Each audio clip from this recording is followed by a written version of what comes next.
저희가 이제 외국에 나와서 살다 보면 한국과 관련된 소식들에 더욱더 민감해지게 되죠. 그래서 한국에 살 때는 미처 눈여겨보지 않았던 우리나라에서 만드는 혹은 우리나라에서 어떤 습관이고 이게 세계 제일이 되고 세계 최고가 되는 것이 무엇이나 하는 것들에 우리가 유심히 생각을 하게 됩니다. 그래서 한국이 세계에 나와서 이게 정말 세계 최고다라고 자랑할 만한 것들이 많이 있죠.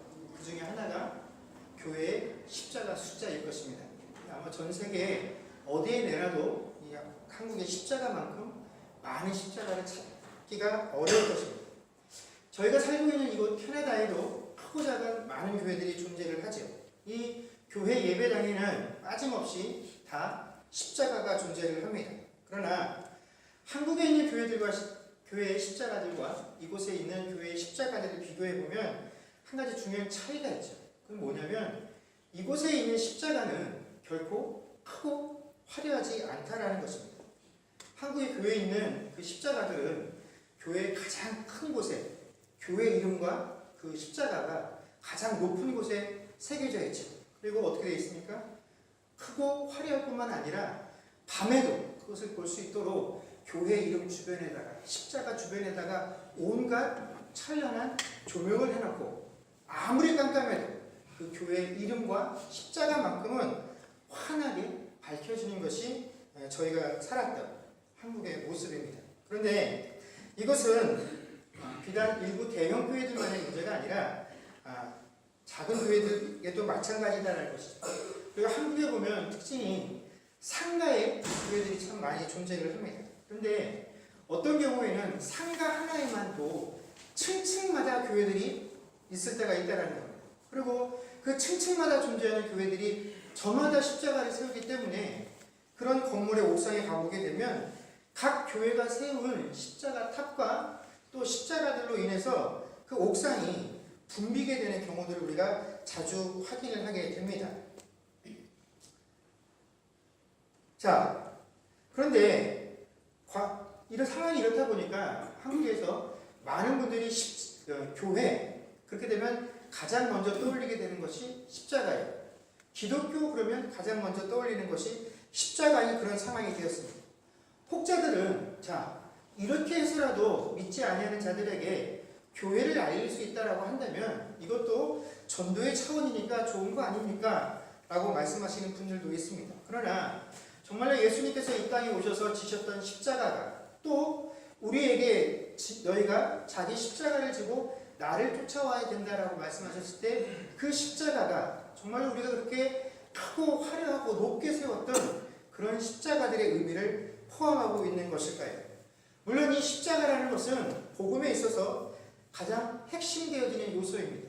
지난주에 저희가 살핀 것처럼 이 바울은 고린도 교회 복음을 전할 때 내가 십자가 외에는 전한 것이 없다라고 할 만큼 이 십자가의 사건은 복음에 있어서 굉장히 중요한 사건이고 우리 기독교에 있어서 굉장히 가치가 있는 사건이다라는 것입니다.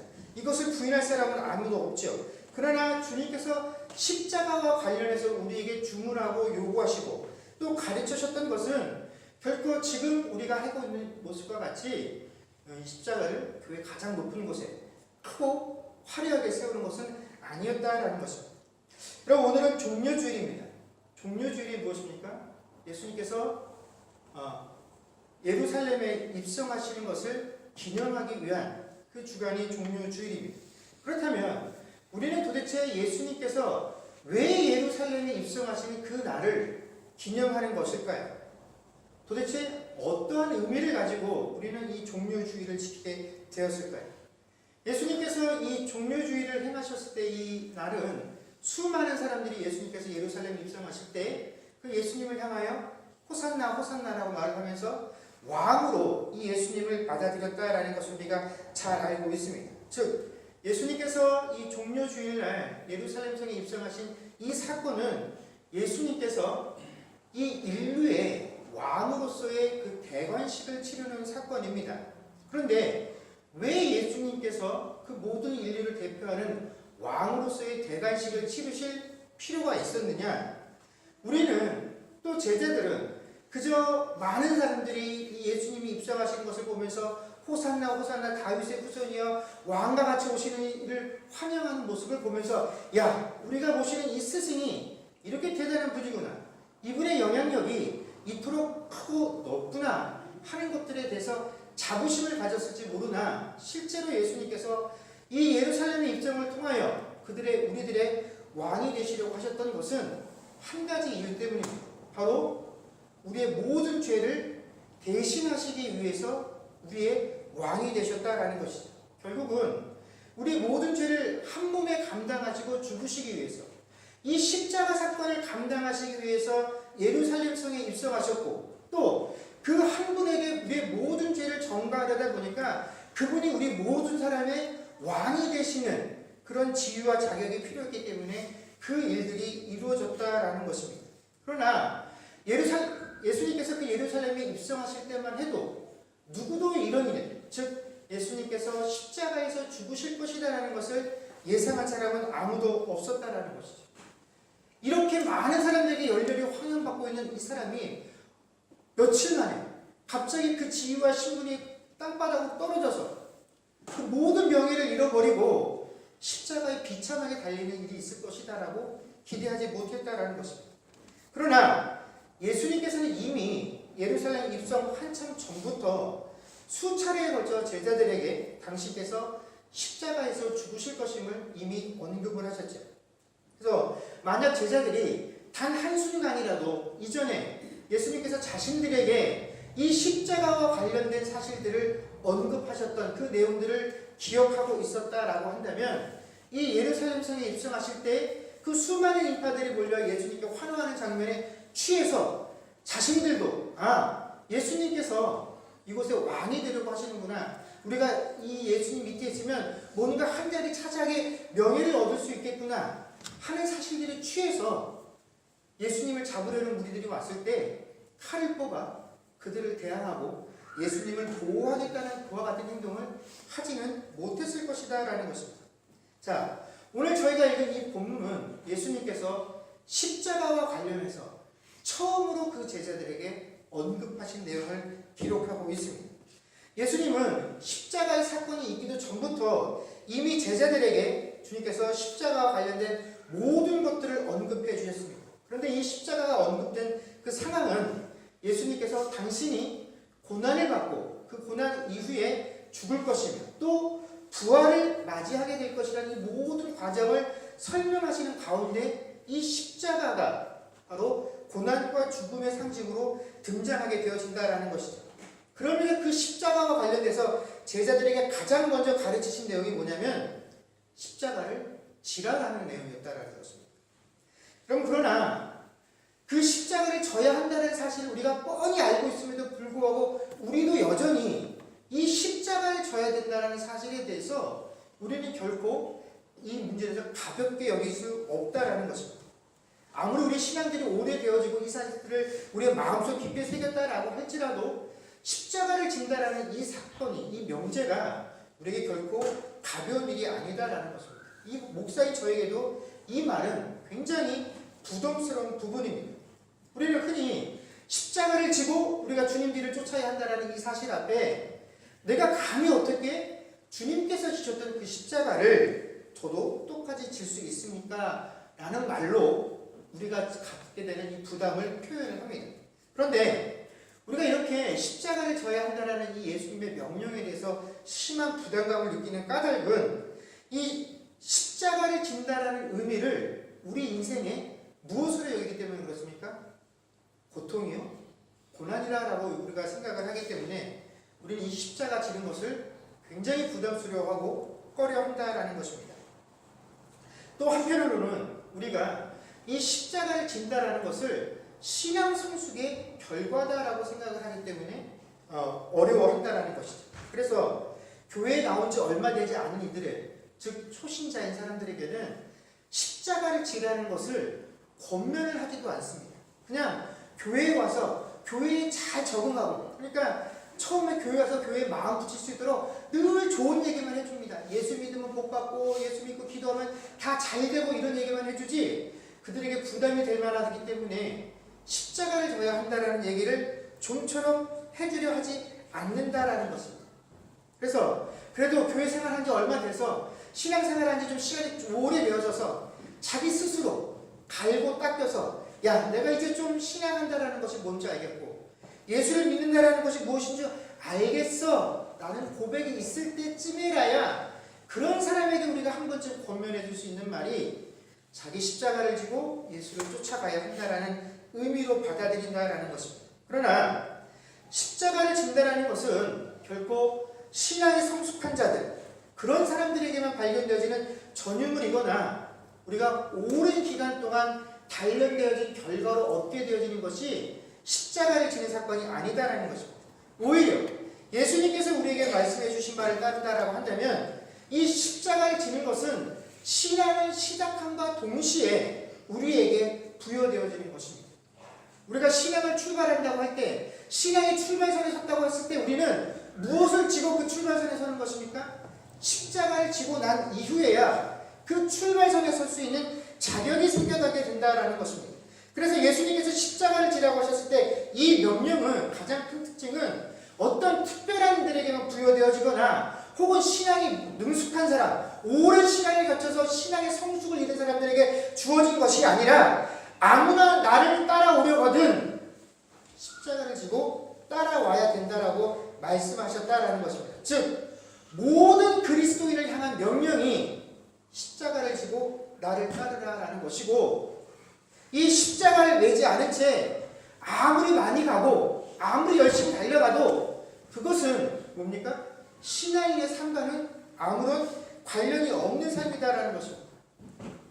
십자가를 지지 못한 채 성경을 끼고 아무리 주일날 교회를 열심히 들락달락 거려도 그 사람은 그냥 마음이 다른 사람들보다 좀 착한 사람, 좀 바르게 살아보려고 노력하는 사람, 일요일이 되면 성경책을 읽고 교회 왔다 간 사람이지 그 사람은 신앙인이 될 수 없다라는 것이 예수님께서 자기 십자가를 지고 나를 따르라고 하신 말씀에 참 의미이다라는 것입니다. 그렇다면 주님은 십자가를 지는 것을 모든 신앙의 출발점이라고 가르쳐 주셨음에도 불구하고 이 또 수많은 사람들이, 신자들이 우리가 모든 상황 가운데 십자가의 은혜를 논하면서도 정작 이 십자가를 지기를 꺼려하는 것은 앞에서도 제가 잠깐 언급한 것처럼 우리가 십자가를 진다는 이 사실을 내 삶에 고통스럽고 고난스러운 사건으로 이해를 하기 때문에 그렇다라는 것입니다. 우리는 십자가의 고난하면 가장 먼저 떠올리게 되어지는 것이 무엇입니까? 어쩔 수 없이 우리는 그 십자가를 지고 올라가시며 골고다 언덕길에 받으셨던 그 예수님의 고난과 고통을 가장 먼저 떠올리게 된다는 것입니다. 로마 병정들이 휘둘리는 그 채찍질에 피 흘리시는 모습, 십자가에 못 박히시고 돌아가실 때 그 절규하시는 모습, 우리는 그 십자가를 떠올리기 때문에 고난과 고통만을 생각한다는 것입니다. 그러나 여러분 십자가의 문제, 십자가에서 당하는 그 고통과 고난의 문제는 육체적으로 예수님께서 받으셨던 그 고통과 고난의 문제가 아니라 그 십자가의 문제의 본질은 무엇입니까? 나의 죄의 문제라는 것입니다. 이 죄의 문제가 바로 그 십자가에 박혀있다는 것이죠. 그래서 자기 십자가를 지고 쫓으라는 이 말씀은 결국 무엇입니까? 내 죄의 문제를 상기시키시는 것입니다. 네가 얼마나 죄인인지 그 사실을 깨닫게 하시는 것이 자기 십자가를 지는 것인데 우리는 정작 이 십자가를 보면서 죄를 떠올리는 것이 아니라 예수님께서 받으셨던 그 육체적인 고난만을 자꾸 생각하기 때문에 십자가를 지라는 이 말이 너무나 고통스럽고 부담스럽다라는 것입니다. 그래서 우리가 신자들이 흔히 자신의 삶 속에서 야 저게 내 십자가야 라고 언급하는 내용들을 한번 들여다보면 주로 어떤 것들입니까? 내 뜻대로 되어지지 않는 대상들, 내 계획대로 되어지지 않는 그 사람들이 바로 십자가가 된다는 것입니다. 그래서 뭡니까? 내 뜻대로 되지 않는 내 자식들이 내 십자가라고 표현을 합니다. 내 맘대로 되지 않는 내 남편을 보고 저 신랑이 내 십자가라고 이야기를 합니다. 내 뜻대로 되지 않는 아내를 보고 내 십자가요, 내 마음대로 되지 않는 시댁 식구들을 보면서 내 십자가라고 표현을 한다는 것입니다. 교회에 와서도 마찬가지죠. 내가 어떤 의견을 내고 뭘 좀 하자고 하는데 내 의견에 반대되고 교회가 다 이걸 하려 했는데 좀 더 다른 의견들을 내놓으면 그 사람들이 다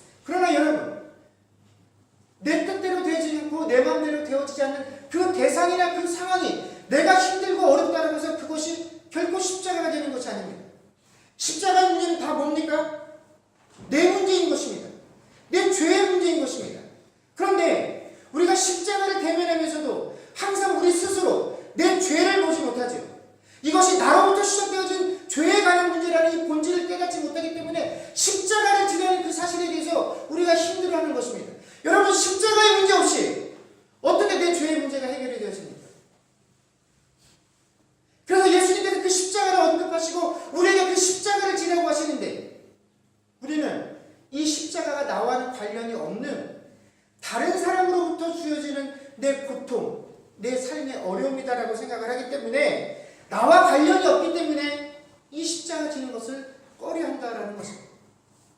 그리고 이런 생각들을 하게 되는 그 밑바닥이 뭡니까? 저 사람은 틀릴 수 있어. 저 사람은 잘못될 수 있어. 잘못 판단할 수 있어. 그러나 나는 잘못 판단할 리가 없어. 나는 옳아. 라는 판단이 서 있기 때문에 우리는 이 십자가 문제의 본질을 보지 못한다라는 것입니다. 그러나 예수님께서 당하신 이 고난의 본질은 예수님께서 못에, 창에 그 몸을 내어주시고 피를 쏟는 그 사건이 아니다라는 것입니다. 예수님께서 이 땅에 오셔서 진리를 선포하셨는데 이 세상이 악하기 때문에 그 진리를 진리 그대로 받아들이지 못하는 그 상황, 그것에 대해서 예수님께서 원통해 하시고 마음 아파하신 그것이 예수님께서 받으셨던 고난이 아니다라는 것입니다. 예수님께서 받으셨던 고난의 본질은 하나님이신 예수님께서 우리 죄인과 똑같은 이 육신의 몸을 입고 그 하늘 보좌를 버리시고 이 땅에 내려오신 것이 예수님께서 받으신 고통과 고난의 본질이에요. 죄 없으시고 흠 없으신 그분이 우리의 모든 죄를 감당하여서 십자가에서 박히신 그 사건 자체가 예수님의 고통이요 고난이요. 우리 죄를 대신하여 우리 모든 조롱과 모멸을 받으신 그 상황이 바로 예수님께서 받으신 고통이요 고난이다라는 것입니다. 여러분, 이것은 우리가 결코 대신할 수 있는 것들이 아니다라는 것입니다. 그저 주님께서 내 죄를 위하여 그 모든 일들을 행하셨다라는 것을 내가 내 스스로 내 십자가에 새기고 그 십자가를 질 때에라야 정말로 주님께서 그 십자가에 행하셨던 그 모든 일들을 내가 아멘하고 받아들이는 사건이 되어지는 것이 자기 십자가를 지고 주님을 따르게 되어지는 것이다라는 것입니다. 그런데 주님께서 이 어렵고 힘든 일들을 오직 성부 하나님께서 명령하신 가운데 자발적으로 순종함으로 이 일들을 행하셨다라는 것입니다. 바로 이 사건이 십자가의 사건이고 바로 이 자발적인 순종이야말로 십자가를 짐에 있어서 굉장히 중요한 핵심이다라는 것입니다. 오늘날 우리가 내 십자가를 지어야 한다라는 그 사건의 핵심도 바로 우리가 자발적으로 이 일에 순종함이 있어야 한다라는 것이죠. 그래서 이 사건 오늘 본문은 어떻게 표현을 하고 있냐면 자기를 부인하고 라는 말로 설명을 하고 있습니다. 여러분, 우리가 십자가를 지기 위해서는 자기를 부인하는 과정이 필수적으로 필요하다라는 것입니다. 그럼 자기를 부인한다라는 것은 도대체 어떤 의미이냐? 사사기 13장부터 16장에 보면 우리가 잘 아는 친숙한 인물인 사사 삼손에 관한 이야기가 등장을 합니다. 여러분, 이 삼손이라는 인물은 우리가 잘 아는 것처럼 인간이 가지고 있는 그 상상을 초월할 정도로 강력한 육체적인 힘을 가진 그런 존재였지. 그런데 그가 그런 힘을 타고난 데에는 특별한 이유가 있었습니다. 하나님께서 이 이스라엘을 압제하고 있었던 블레셋을 이 압제로부터 이스라엘을 구원하기 위한 도구로 이 삼손을 세우기 위해서 이 삼손은 그 어머니의 복중에 태중에 태어나기도 전부터 이미 나시린으로 구분을 하셨다라는 것이죠. 그런데 그렇게 태어나서 장성한 삼손이 결혼할 나이가 되자 어디에서 아내감을 고릅니까? 자기 동족이 아니라 블레셋 여인에게서 아내감을 고르게 됩니다. 자, 참 당황스럽죠. 하나님께서 블레셋으로부터 이스라엘을 구원하기 위해서 사사로 세우기 위해 이 삼손을 태중에서 이미 구별하셨는데 정작 이 일을 감당해야 될 사사가 원수의 여인에게서 아내를 찾으려 했었던 이 상황 때문에 우리는 굉장히 혼란스러움을 느낍니다. 그러나 성경은 이 상황을 어떻게 설명하냐면 이것이 단순히 삼손의 잘못된 생각으로부터 나오는 것이 아니라 하나님께서 이 일들을 계획하셨다라고 설명을 하고 있습니다.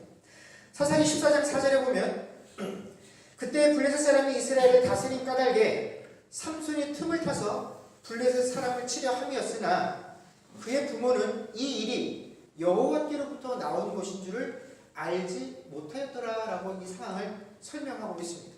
예, 물론 삼손이 자기 본인은 잘못된 의도와 방법을 가지고 그 아름다운 블레셋 여인을 선택한 것입니다. 그러나 이것이 그냥 삼손이 마음을 먹었다고 해서 되는 일이 아니라 하나님께서 그 상황을 통해서 일하기로 이미 계획을 하셨기 때문에 이 일들이 가능할 수 있었다라고 성경이 우리에게 말씀해 주시죠. 그래서 자신이 선택한 이 여인에게 청혼하기 위해서 삼손이 부모님과 함께 그 블레셋 사람의 집으로 향하던 중에 한 포도원 앞에 이르렀을 때 삼손이 젊은 사자 한 마리를 대면하게 됩니다. 그때 어떻게 합니까? 삼손이 이 사자를 찢어서 죽이죠. 근데 이 상황 바로 직전에 성경이 어떻게 설명하냐면 여호와의 영이 임하셔서 삼손이 그 사자를 찢어서 죽였다라고 이야기를 합니다. 자, 삼손이 이 사자를 손으로 찢어서 죽인 사건은 무엇을 의미하냐면 하나님께서 앞으로 이 삼손을 들어서 마치 블레셋을 사자를 찢듯이 찢는 이 모습을 통하여 이스라엘을 구원하게 되실 것이다 라는 것을 우리에게 밝혀주는 사건이죠. 그래서 이 사자를 찢기 전에 이 구절이 등장하는 겁니다. 여호와의 영이 임하셔서 삼손이 사자를 죽이게 된 것이죠. 사자를 죽인 이 사건이 단순히 삼손이 힘이 세서 되어진 일이 아니라 누구로부터 이루어진 일인 것을 밝혀주는 것입니까? 하나님께로부터 시작되어진 사건이라는 것을 명확하게 우리에게 보여주기 위해서 여호와의 영이 임하셔서 이 일이 이루어졌다라고 드러낸 것입니다. 그리고 얼마 후에 자신과 결혼할 이 여자를 데려오기 위해서 다시 여인의 집으로 방문하던 길에 삼손이 이 사자의 시체를 찾아가게 됩니다. 그랬더니 마침 그 사자의 시체에 무엇이 있었습니까? 꿀이 있었죠. 벌들이 그 사자 시체에 그 벌집을 만들어서 그것을 보고 자신도 꿀을 먹고 이 꿀을 가져다가 부모에게 먹여서 대접을 합니다. 그랬더니 부모들이 먹어보고 꿀이 참 맛있으니까 이 꿀을 먹고 나서 야 도대체 이 꿀이 어디서 났냐? 라고 물어봤을 때 삼손이 어떻게 합니까? 알지 못한다라고 거짓을 말하죠. 왜 부모들에게 이 꿀을 구하는 곳이 어딘지 밝히지 않았습니까? 나실인의 규례를 어기기 때문에 그렇다라는 거죠. 나실인의 규례가 뭡니까? 시체를 가까이 하면 안 되죠. 이 나실인의 기간인 동안에는 부모가 죽어도 그 부모의 시체를 손대서는 안 되는 것이 나실인의 규례라는 거죠. 이 삼손은 지금 자신의 이 모든 상황들을 다 이해하고 있습니다. 그래서 내가 이렇게 행하는 것들이 하나님 앞에 범죄하는 것이다라는 사실까지도 다 알고 있었죠. 그럼에도 불구하고 그가 굳이 그 꿀에 손을 댄 이유가 무엇이겠습니까? 그 꿀 한 입 먹는다고 뭐 얼마나 자신에게 큰 유익이 가겠습니까? 꿀을 거기서밖에 못 얻겠습니까? 그럼에도 불구하고 이 모든 것을 모를 리 없는 삼손이 사자의 시체에 손을 댄 이유는 바로 그 사자의 시체가 무엇을 증거하기 때문에 그렇습니다.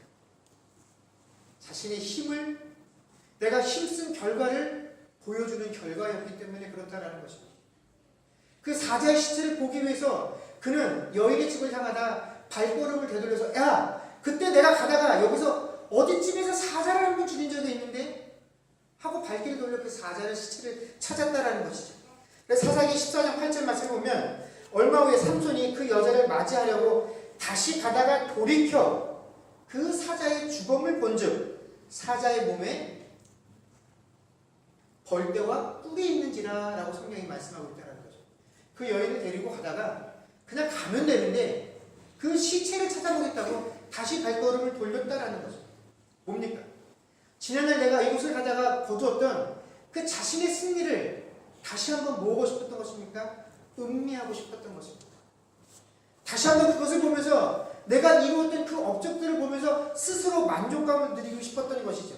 그리고 그 발걸음을 돌이켜서 그 사자의 시체를 보는 순간 바로 그는 무너지기 시작했다라는 것입니다. 그 전에는 야 그냥 내가 한 번만 볼 거야. 보기만 할 거야. 그러나 보는 순간에 그 안에 만져진 벌꿀에 자기도 모르게 손이 가더라라는 것입니다. 여러분 우리가 태어나기 전부터 아무리 하나님께 특별한 존재로 구별되어지고 그 특별한 일에 합당한 소명과 능력들을 부여받았다라고 할지라도 또 그런 인생이 되어서 이 땅에서 어떤 결과물을 만들어내는 삶을 살고 있다라고 할지라도 여러분 그 일에 대해서 내가 수고한 일의 결과에 대해서 자기 스스로 부인함이 없다라고 한다면 여러분 그것은 그저 자기가 한 일에 대해 과시하는 것 그 이상도 그 이하의 의미도 없다라는 것입니다. 여러분 그 순간에 내가 했다라는 사실을 부인하지 못하고 부정하지 못하면 바로 그 자리에 그 순간에 뭐가 들어오게 됩니까? 죄가 들어오게 되어 있다라는 것입니다.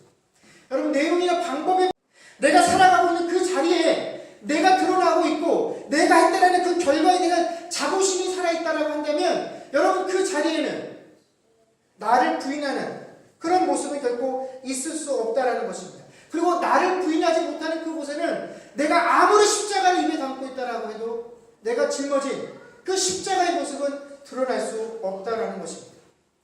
또한 주님께서 우리에게 지라고 하신 십자가의 특징은 날마다 져야 한다라는 것입니다. 여러분 날마다 행하는 것들의 특징이 무엇인지 아십니까? 매일 일하러 나가시죠. 어머님들은 매일마다 아침 일찍 가서 식구들을 위해서 새끼 밥을 지으시죠. 일하러 나갈 때마다 기분이 어떠십니까? 오늘 하루는 쉬었으면, 오늘만큼 여기서 좀 벗어났으면, 뭔가 좀 다른 일을 해봤으면, 좀 쉬었으면, 어머님들이 해주신 그 밥을 가족들이 맛있게 먹는 모습을 보면 기분이 좋으시겠으나 밥을 짓는 그 순간만큼 어떻습니까? 오늘 하루만큼은 내가 밥을 안 짓고 딴 거로 먹었으면, 그냥 한번 건너뛰었으면. 여러분 날마다 되풀이되는 것들의 특징은 뭐냐면 벗어나고 싶다라는 것입니다. 오늘 한 번쯤은 쉬었으면 좋겠다라는 것입니다. 이 일탈을 꿈꾸게 만드는 것들이 날마다 행해지는 것들의 특징이다라는 것이죠.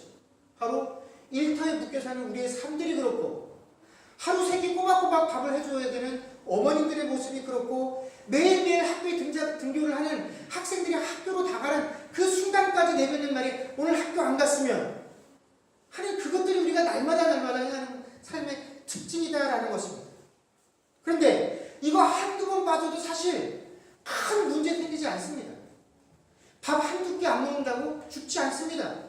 우리가 하루 일하는 거 1년 중에 하루 이틀 빠진다고 해서 큰일 나지 않습니다.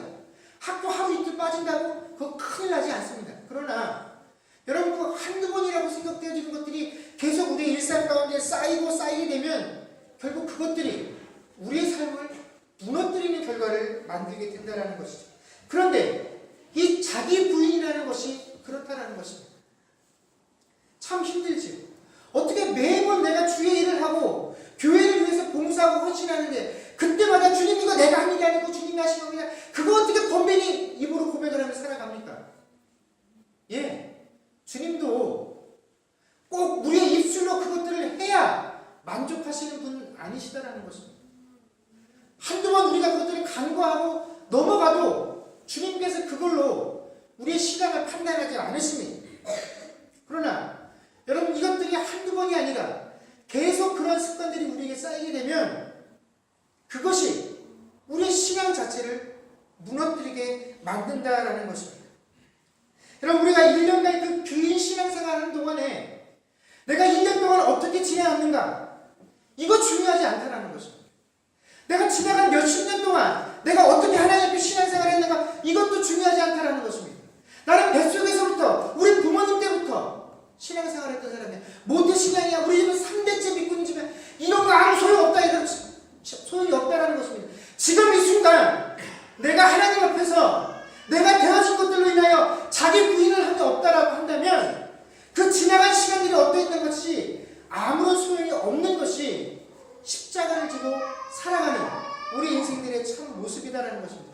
지금 이 순간 내가 나를 부인하지 못한다라고 한다면 바로 우리의 삶이 십자가와는 아무런 관련이 없는 삶이 되어진다라는 것입니다. 여러분 이제 말씀을 맺겠습니다. 여러분 우리가 십자가의 의미를 배울 수도 있고 가르칠 수도 있습니다.